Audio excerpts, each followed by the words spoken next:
Good morning, everyone. I'm Renita Young, and this is Your Money Story. Thank you so much for being here. This is the last Wednesday in Women's History Month, and I thought it would be appropriate to bring on a millennial money expert who has been a trailblazer and has made it her business to help women learn money better. I'm talking about Tonya Rapley. She's the founder of MyFab Finance. She's also an author. She was named the new face of wealth building by Black Enterprise Magazine just a year after she started her business.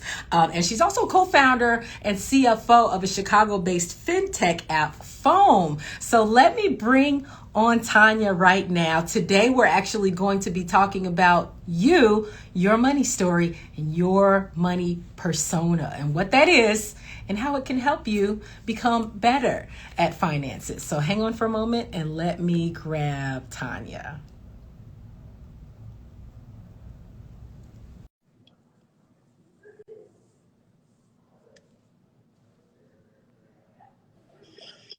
Good morning. How are you? You.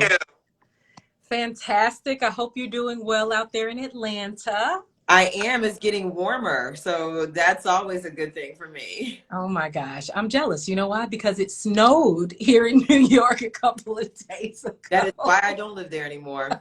That is why. Totally understand. And I was in Chicago over the weekend with my family, and it snowed there one of those days too. I mean, really, just this weather. No place. Oh, I have no business being there. I'm starting to think that I don't either. But either way, thank you for joining me, Tonya. I've been really excited about this conversation to talk about your money persona. And first, we always like to get into your story. Now, you founded MyFab Finance in 2013, and by the next year, you were already called the new face of wealth building by Black Enterprise Magazine, right? Yeah. But right, amazing, right? And so you've been in the game for almost 10 years now, giving wisdom, helping women and other folks become better at their finances. But you were born in the Philippines and you were raised in North Carolina. So tell me, what was your relationship with money like growing up? What's your money story? Yeah, I've lived some life. So my relationship with money growing up in a household with two military parents. There was stability there because my parents didn't have to worry about losing their job or anything like Mhm. that. So there was stability, but that stability led to a lack of exploring other options when it came to wealth building, exploring other options when it came to creating savings or really creating a savings account because my parents knew that it was going to be a long process before they woke up and didn't have a job the next day. And so Mhm. for me, learning and improving my relationship with money meant creating my own relationship independent of my parents, understanding that I was going to exist in a very different workforce and different dynamic than them. And so I needed to prepare my finances accordingly. But I didn't start out that way. I started out with my upbringings, the approach from my upbringing when it related to my finances, and really had to define what I wanted my life to look like, what I needed to address in my life, and what I had to do differently because of the path that I wanted to take. When you started to look at that path that you wanted to take, at that moment, what did you think that you had to do differently first? I had to take saving serious. For me, it was, I really had to take saving serious. Okay. For one, my parents were my savings account up until I was about 25 Mm, years old. And I founded my totally Finance understand. around 25, 26. So my Mhm. parents were my savings account. And I remember when I finally stopped asking my mother for money, she was like, I knew you had truly grew up when you stopped calling us and asking us for money. And so that was the first thing is that I had to take saving serious. And Okay. then I had to stop acting like my finances were autocorrect. Okay. I was Autocorrect. Yes, I was ignoring my finances, swept things under the rug, was like, I'm going to go ahead and live my life. This is going to take care of itself. It was Mm, not going to take care of itself. And I had to be honest about that and learn what I could in order to address some of the financial decisions that I made. I won't call them mistakes okay. because they led me to where I am today. They led me to creating my Fed Finance. They led me to supporting over 100,000 plus women when it came to taking control of their finances. But there were financial decisions that I had to make some adjustments to or react to or respond to because they weren't going to lead me down the path of financial freedom that I wanted, as well as financial convenience.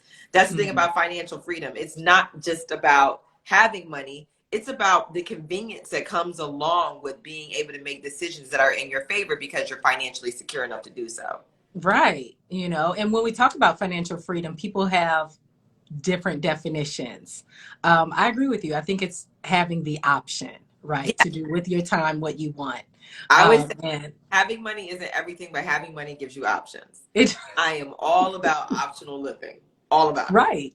And I mean, you're an entrepreneur who you've exercised your options over and over again, becoming extremely successful, right? And so you were a corporate employee at one point, though, Mm-hmm. and you did have to make a switch, right? So, how did you make the mindset shift from employee to entrepreneur first? And then we want to talk a little bit more about your personal finances.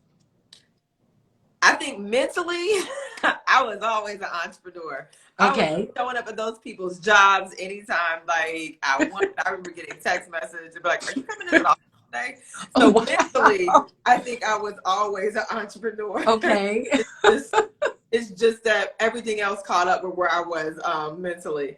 But I mean, the shift was really understanding that I needed to be consistent and that everything would fall on me, because in the absence of having a stable paycheck, it means that you're going to have to make decisions to continue to plant seeds. So I had to get in the place of planting seeds, continuing to plant seeds, even in times of harvest. What else am I sowing so that I can continue this momentum and continue to bring in opportunities that sustain me or help me achieve my income goals? So it was becoming coachable again, understanding that just because I had a degree, just because I had workplace experience, didn't mean I knew it all. And at each level of my career as an entrepreneur, I've had to be to humble myself and say, okay, what coaches do I need to take me to the next level? Mm-hmm. I hired a coach to help me transition from my full-time job. I hired a coach to help me transition into doing more public speaking. I hired a coach to help me go from 5 figures to 6 figures. I hired a coach to help me go from 6 figures to 7 figures. Mm-hmm. And so it was learning each step of the way and understanding that saying what got you here won't get you there.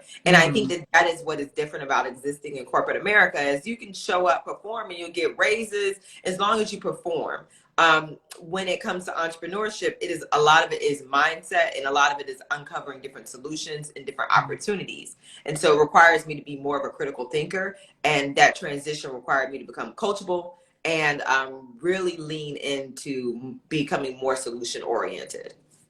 You know what? I want to stay here for a moment because when you and I were emailing back and forth, I discovered how well you keep your week, how well you keep everything intact, and how well you delegate responsibility, right? And so that had to be learned somehow, right? So can you talk a little bit about how starting up, before you really have that team that can help you, what were some of the things you did to stay productive, right?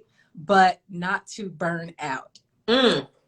Yeah, I had to become better at delegating because my business was running me, Renita. Honestly, and we don't create businesses for them to run us. That's not the goal. That's not what freedom looks like to me. And so I had to be honest and say, what am I doing in my business that someone else could be doing better? Mm-hmm. What are things that I'm doing that aren't necessarily the best use of my time? And there are specialists and there are generalists. Tonya, what are you a generalist in that someone else is a specialist That's in? good. That's good. And so that was also humility, understanding that I couldn't be the end all be all for my business. But before I got to a place where I could hire someone, I think I did hire my first assistant even when I was working at my 9 to 5, because then I looked at it as, okay, I have my 9 to 5 that's covering my bills. My Fab Finance is bringing us, a small amount of money. We're going to pay an assistant with that, or even with the money from my 9 to 5, because they're going to help me scale this, and I look at, usually when I hire an assistant, they're also somewhat of a confidant. They're somewhat of a mirror. They can also look at my business in different ways than what I was previously looking at. So for me, that was a great investment, even before I own full-time employee. So I've been working with assistants for some time now, or having some level of support. But that didn't mean I wasn't overwhelmed. And a lot of the overwhelm came from feeling like I was the person who was supposed to do everything. And that was a process. But the more I trusted other people and relinquished, the more I began to realize things are going to be okay. There's not much they can break in your business. trust your intuition, trust the people that you're bringing on, and allow them to do their job. Like, allow them. You brought them on for a reason. You're paying people. You don't want to get gas. Allow them to do their job. You're wasting money at this point. And now you're not empowering them. I think we've all, those of us who are watching this, we've all had a toxic boss. We've all had a toxic boss who didn't let us do our job. And I had to remember what that felt like and say, I am not going to be that person. I hired them for a reason. I'm going to allow them to do the functions that I hired them for.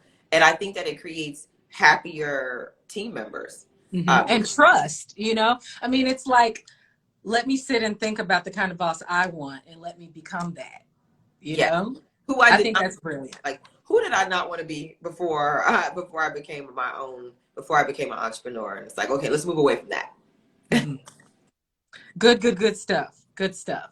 And so on your entrepreneurship journey, you're really public about how you were able to escape a domestic violence situation, and you were able to champion through. What kind of advice could you give people who are trying to go through this personal finance journey, trying to level up on their finances? They might be experiencing some of the same things that you did. And I mean, persevere is the easy first step. Mindset shift is another. But is there anything unique to you, to Tonya, that you would suggest people do or think about or make as their goal as they go through their own journey of trying to level up on their personal finances? Yeah, I would say start with stabilization. I think that especially now, so when I left my abusive relationship, there was no Instagram. So there wasn't any social media. I think there was Facebook, but Facebook was about the biggest social media platform at that point. And so I wasn't looking at other people's journeys. I was able to focus on mine and focus on stabilization. And I think that while there's all these things saying, oh, you should travel or see the world or quit your job or have this credit score and be buying these investments and everything else, that encourages people to put the cart before the horse. And it really is important for you to stabilize your finances. So stabilization looks like you have consistent income coming in. Your bills are caught up. You're not behind on any bills. You don't necessarily feel overwhelmed when it comes to your finances. You feel like you're at a good place where you're not spending more than you're bringing in. You're not spending more than you're actually bringing in. So you're kind of at that balance. You have a good equilibrium from income versus expenses. Once you stabilize, then we can start adding things into the mix. Then you can look into investing. Then you can look into saving to buy a home. Then you can look into, starting that business or quitting your job. But focus on stabilization first, especially if you're coming from something like a abusive relationship or you're transitioning out of divorce. Stabilize your finances first and then allow other things to come into play. I always say not now doesn't mean not ever. Just because you're not able to do it now on your journey doesn't mean you won't be able to do it down the line. I didn't travel for a year and a half, 2 years while I was working on stabilizing my finances. But now, because of that, I can travel how and when I want. I can take time. I can leave for 2-3 weeks for a month because I spent the time stabilizing my finances then. So once you build that foundation, everything else you build will be more sustainable. And that's the thing that we want. We want sustainable finances. A lot of the things we see right now, and some of those get rich quick schemes or boost your credit score in 24 hours or a month and everything. You have to ask yourself how sustainable that is. And are we going for sustainability, a lifestyle that we can maintain, or are we just doing things just to say we did it and accomplished it?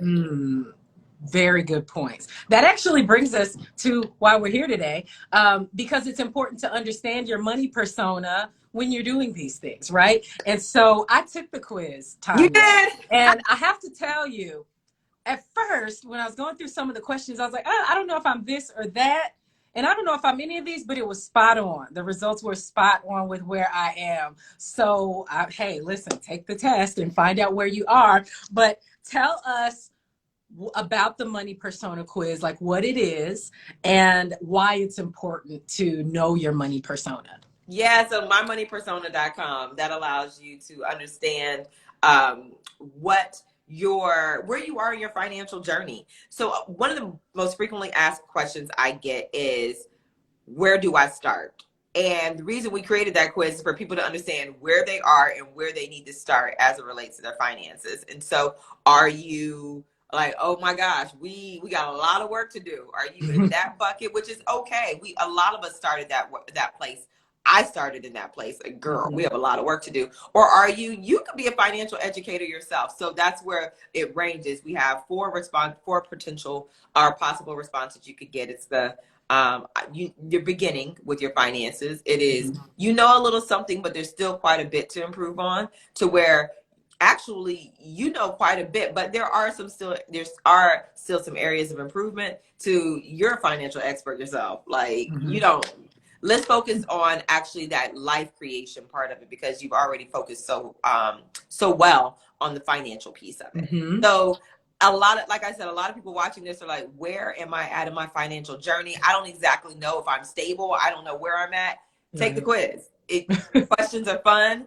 And like you said, Renita, it's spot on. We really spent that quiz. We took about 6 to 8 months working on that quiz. We overhauled it. We brought in a consultant to help us ensure that it was as effective. We worked with Try Interact, the platform that is hosted on, to make sure that we were creating a quiz that was as accurate as possible.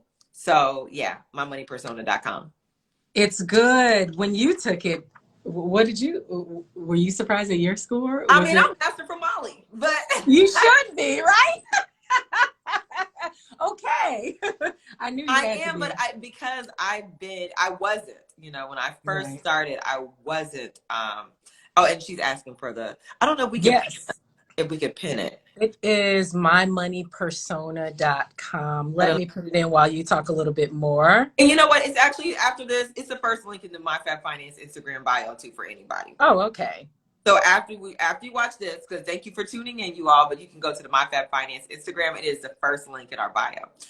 But like you said, when we started this, I started my financial journey in 2013.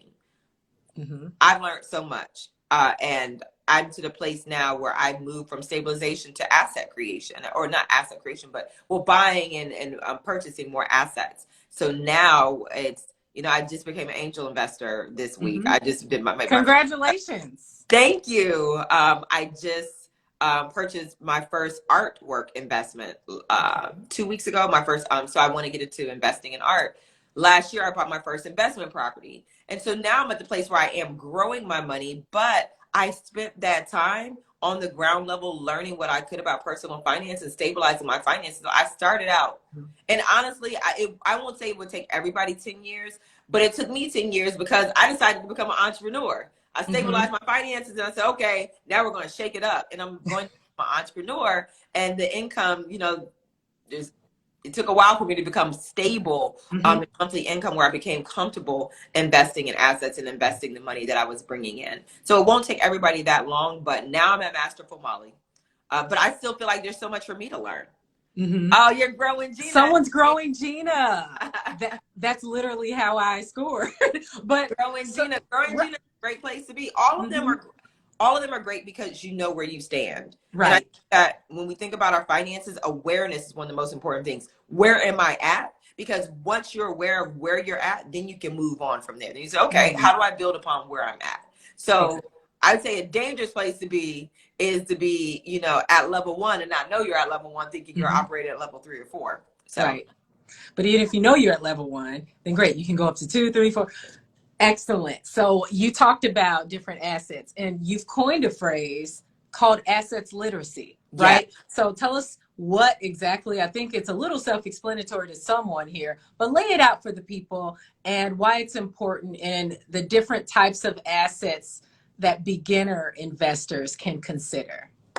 So I coined the term asset literacy because as a financial educator, and even seeing the new crop of financial educators coming up, I'm old in the finance space. I'm considered an OG. I've been doing it a while.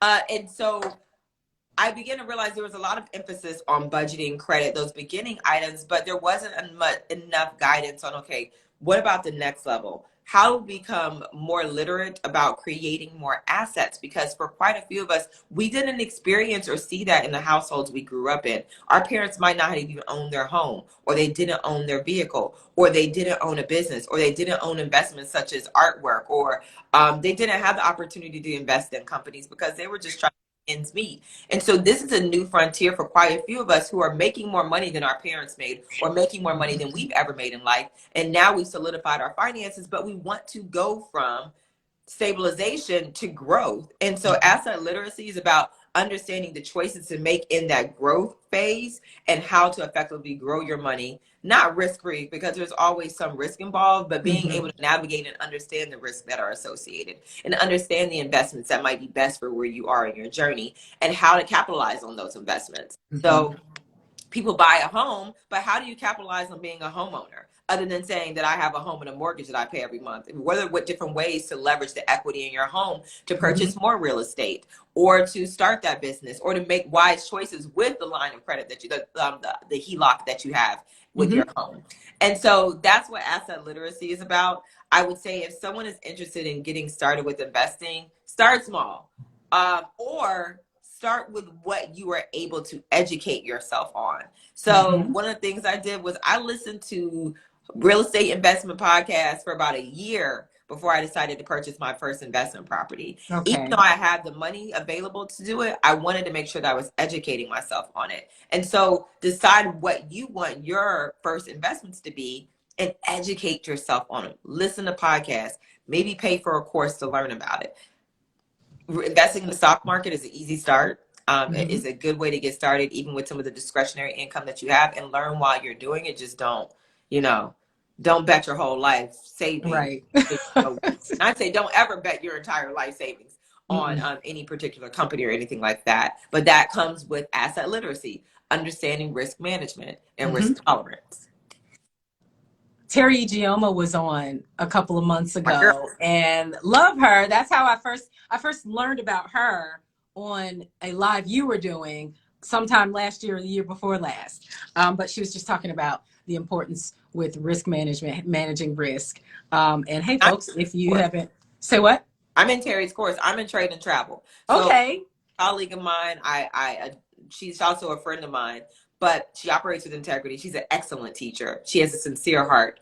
And so I've been learning trading from her. So you're educators, like we're all still learning too. And so I'm learning that area from her. Perfect way to do that. And another way that you keep leveling up, and we are coming to a close in a little bit, but I have to ask you about how you and your husband are setting up your son for financial success. You guys have done some pretty cool things in addition to setting up investments for him.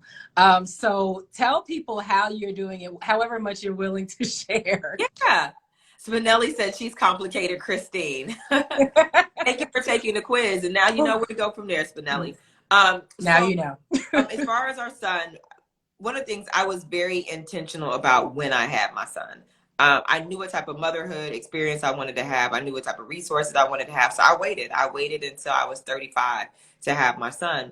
But during that time, I was building my business. I was building the freedom. I was building my own personal net worth, so that when it came time to birth him, I could focus more so on him. And now I'm able to do it in tandem.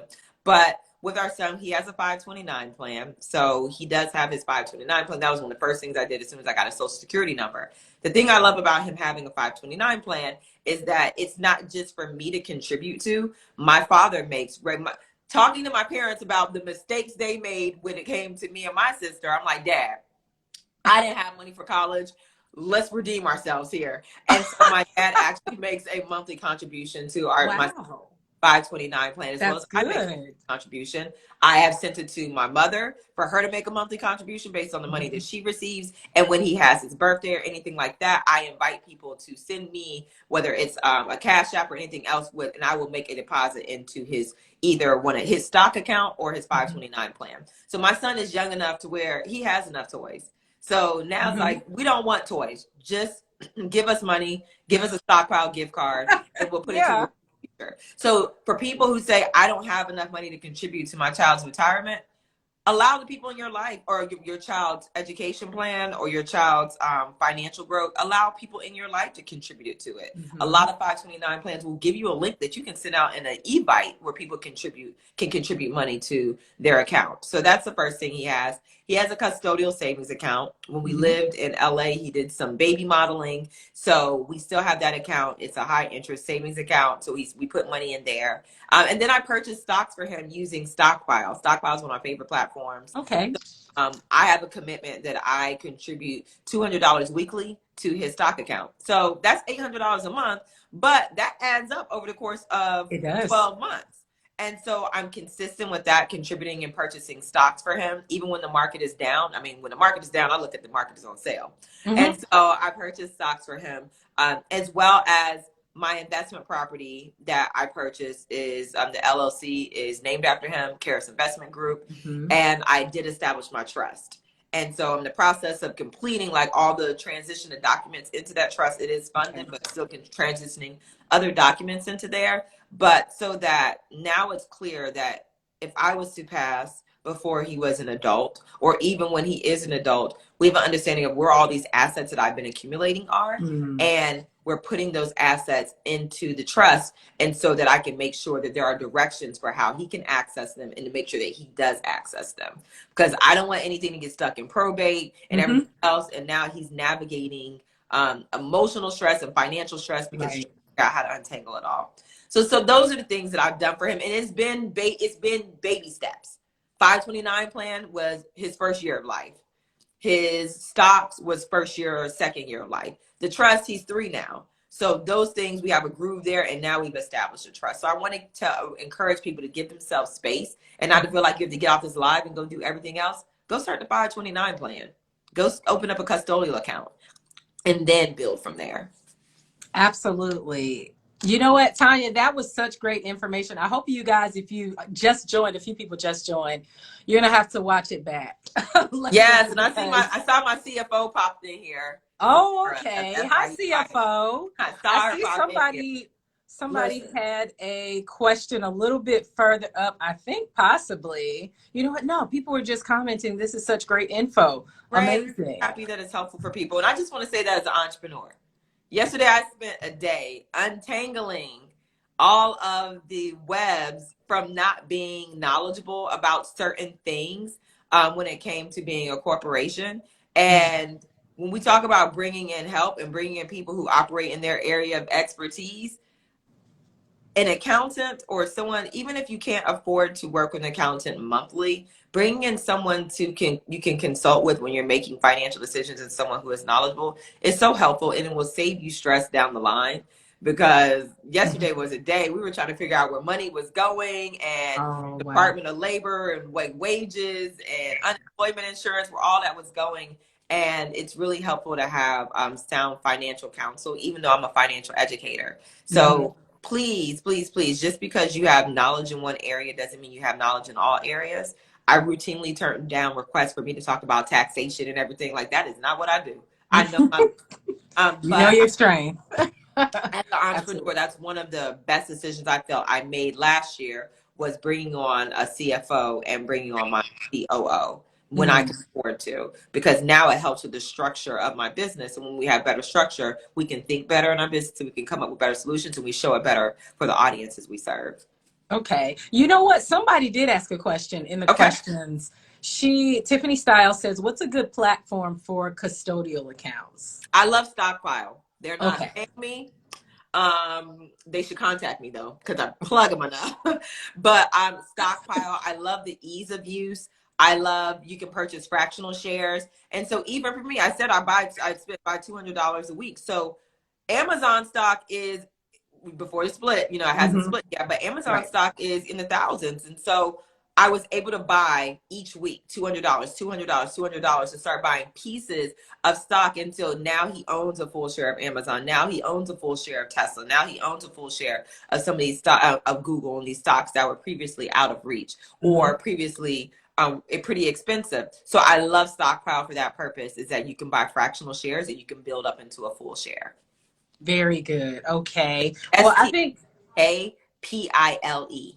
And P-I-L-E. Okay. your own, yeah, Stockpile, and you can have your own account. So I have my own account on Stockpile, even though I do the majority of my investments through my financial advisor, who I've been working with since I was working at the nonprofit that I was at. Okay. But I have my own account where I play around with things, and then I have my son's account where that's where the bulk of the money is on Stockpile. Okay, sounds good, good, good. And so, folks, I just want to let you know that Tonya has a wealth of resources on her page where you can find out more about her book, The Money Manual, a practical guide to help you succeed on your financial journey, and also the Financial Success Bundle on your website, where you can find things like a financial checkup list, budgeting calendar, daily expense tracker, and even a net worth calculator, because all these numbers matter, people. But Tonya, thank you so much for joining me. I need to have you on again because I have more questions in my mind. And everyone, listen, make sure you pop on over to MyFab Finance or even Tonya.Rapley on IG to find out what more information Tonya has to share. So thank you so much, Tonya. Thank you for having me, Renita. And before we go, someone asked what a money persona is. A money persona Yes. is understanding pretty much your current money story, where you are, what chapter you are at in your money story. We all have a money story, and hopefully it gets incrementally better, but your money persona is the chapter that you currently are in. Excellent, excellent. Well, thank you so much. Tonya, enjoy the sun in Atlanta. I will, and I'll smile and take it in for you. All right now, have a good one. Thank you, everyone, for tuning in. Thank you so much, everyone. And make sure you tune back in next week for Your Money Story at 10:30 Eastern. Have a good day, everyone. Bye.